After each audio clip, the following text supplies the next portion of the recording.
인간에게 삶과 죽음이 있듯이 기업에게도 삶과 죽음이 있습니다. 삼성, 애플, LG처럼 현재 하늘 높이 치솟은 기업이 있는가 하면 높은 저 하늘에서 떨어지는 기업도 생기기 마련이죠. 기업의 과거를 돌아보면서 기업의 주식 차트를 분석하고 숨은 뒷이야기를 말해주는 FBS 컴퍼니에서 준비한 장기 컨텐츠 주말. 이름이 왜 주말이냐고요? 주말에 보시라고요. 크크크. 여러분들의 소중한 10분을 빼앗을 주말, 지금 바로 시작합니다.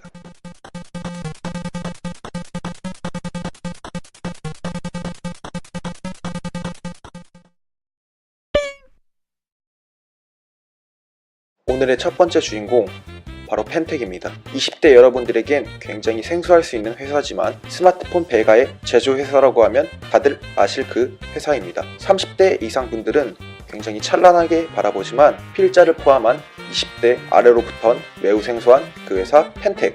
현재 서울 상암동 펜텍 본사가, 한때 상암동에 펜텍 본사가 있었고 현재 이 건물은 현샘 본사가 되었습니다. 지금 펜텍 본사 위치는 마포구 성암로로 옮겼습니다.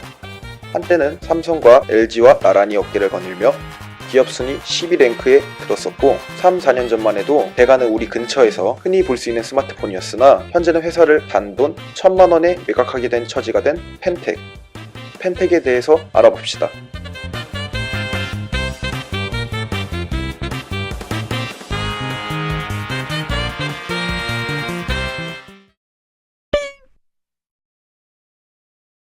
펜텍의 역사는 1991년 전자제품을 만드는 벤처기업으로부터 시작하여 휴대전화 판매를 주력으로 하는 회사였습니다. 2000년대 초반 휴대폰 수출의 성공으로 자신감이 생긴 펜텍 경영진은 자기 회사보다도 더 규모가 컸던 현대 큐리텔을 인수하여 펜텍 앤 큐리텔로 이름을 바꾸어 사업 확장에 나섰습니다. 1998년 SK텔레텍이라 쓰고 스카이라고 있는 기업이 설립되는데 모 회사 SKT가 자사 서비스를 자사기기로 좀 이용했으면 좋겠어 는 아이디어로 일본 교세라와 합작하여 스카이라는 휴대전화 브랜드를 만들게 되었으며 SK텔레텍의 SK와 교세라의 KY를 합친 SKKY가 아닌 스카이라는 브랜드로 휴대폰을 출시하게 됩니다. It's different 라는 구호를 외치며 사용자들에게 많은 사랑을 받았습니다. 스카이 핸드폰은 피처폰을 써보았던 사람들은 누구나 다 알 수 있는 핸드폰이죠. 대표적으로 이거, 그리고 튜퐁. 이러한 핸드폰입니다. 참고로 저 튜퐁폰은 제 친구가 사서 더럽게 자랑하던 핸드폰이죠. 띠꺼운 놈. 당시 스카이폰은 피처폰 사용자 10명 중 5명은 쓸 정도로 굉장히 대중화가 되어 있었습니다. 인기 또한 굉장한 인기였죠. 스카이는 SKT 이용자밖에 못쓰고 1년에 120만 대밖에 나오지 않는 폰이라는 희소성으로 대중들에게 많은 사랑을 받으며 승승장구하다가 추후 LG텔레콤에게도 휴대폰을 공급하기 시작함으로써 120만 대 공급 제한 규제를 피할 수 있었습니다. 그러나 이러한 승승장구는 반 SKT 기류를 만들게 되며 SKT는 결국 SK텔레텍을 매각하는 결정을 내게 됩니다. 이 매각을 이어받은 기업이 바로 오늘의 주인공 펜텍입니다.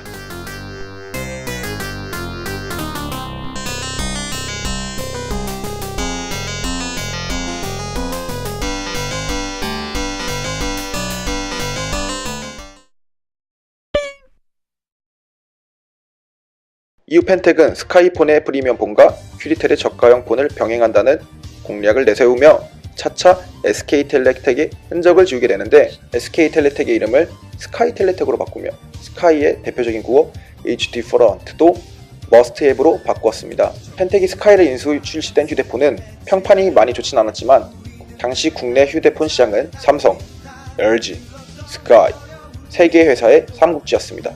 또한 당시 스카이 휴대폰은 나름 프리미엄 이미지로 보였기 때문에 많은 이들이 사용하고 좋아했던 휴대폰이었죠.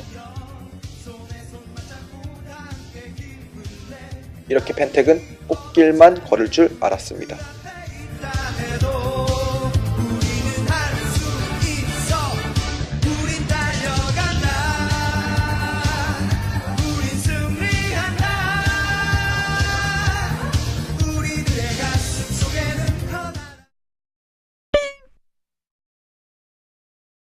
(2009년) 전세계의 전자기기 역사를 바꿀 휴대폰이 등장합니다. 바로 아이폰 이놈이죠. 당시 스티브 잡스의 아이폰 발표 이후로 소비자들은 굉장한 열광을 하게 됩니다. 기업 또한 경악을 금치 못하죠. 당시 여러 휴대폰 기업들은 앞다퉈 스마트폰을 개발하고 있었으나 상용화는 많이 되지 못한 시대였죠.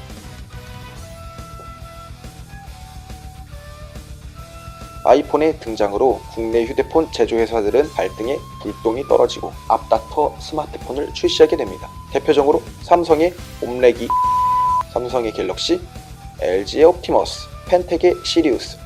참고로 시리우스는 펜텍의 첫 스마트폰입니다. 펜텍의 베가가 출시됩니다. 앞서 베가 말고도 시리우스, 이자르, 미라크 등 별 이름을 딴 휴대폰들을 출시하였으나 베가의 판매 성적이 제일 좋아서 베가를 주력으로 판매를 시작하게 되죠.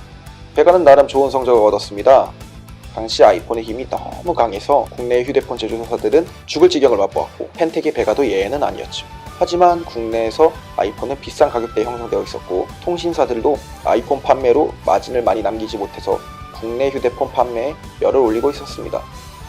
이러한 혼란한 상황에서 펜텍의 베가는 나름 승승장구를 하였으며 베가 S, 베가 레이서 등 근처에서 베가폰을 흔하게 볼 수 있었죠. 번외적으로 저는 2010년 아이폰 4를 샀었는데 그 전에 친구가 베가 S를 사서 저한테 더럽게 자랑을 했던 게 기억이 납니다. 뚝배기를 빼고 싶었죠. 여기서 참고로 뚝배기는 당시 스마트폰 자체는 굉장히 혁신적이었던 휴대폰이었죠. 베가 레이서는 출시 후 150만 대라는 판매량으로 국내 스마트폰 시장에서 펜텍은 LG를 싸게 때리며 2위로 등극했습니다. 이렇게 펜텍은 국내 기업에서 선두자로 나아가는 듯 하였으나 그 이면에는 서서히 기업이 무너져 가고 있었습니다.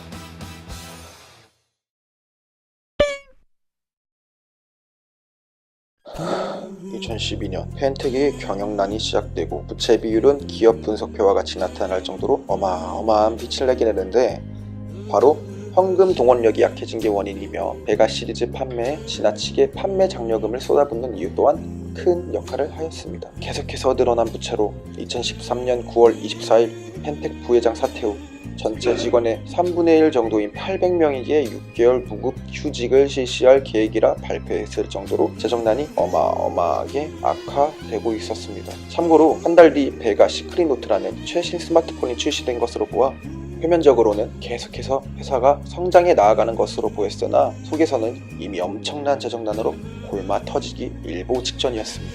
이렇게 엄청나게 허덕이는 재정난 속에서 겉으로는 웃음 짓고 있었던 펜텍이기에 펜텍은 마지막 영혼까지 짜내서 베가 아이언2를 선보이게 됩니다. 영혼을 팔아 만든 스마트폰처럼 스펙은 굉장히 좋았습니다. 그러나 이때 펜텍은 다시는 회생할 수 없는 카운터 펀치를 맞게 됩니다.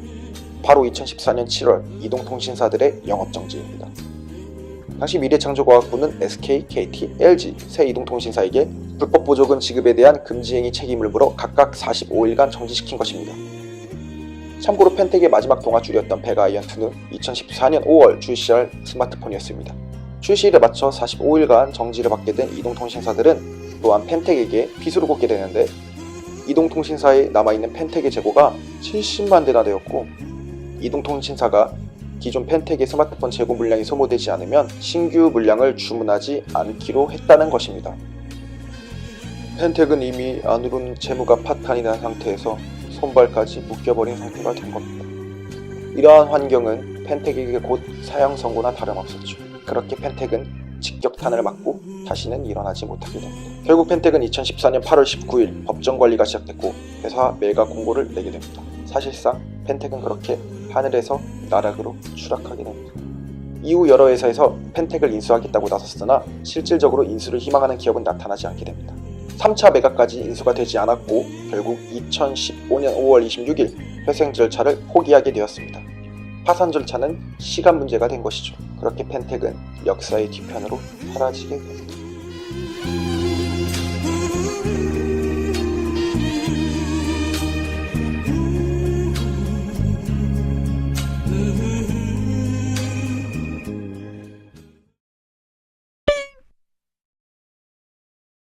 현재 펜텍은 간간히 사활을 헤매고 있으며 아직도 매각이 되지 않았고 파산을 앞두고 있습니다. 사이트에 채용 공고를 누르면 아무런 대답이 없으며 홍보센터에는 2016년 8월 컬투와 아임백쇼가 마지막입니다. 또한 이러한 기사도 뜨는 실정입니다.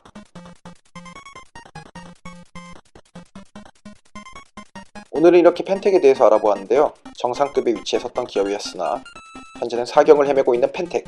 어서 빨리 기사회생을 하여 다시 한번 배가를 볼 수 있는 날을 기다리겠습니다.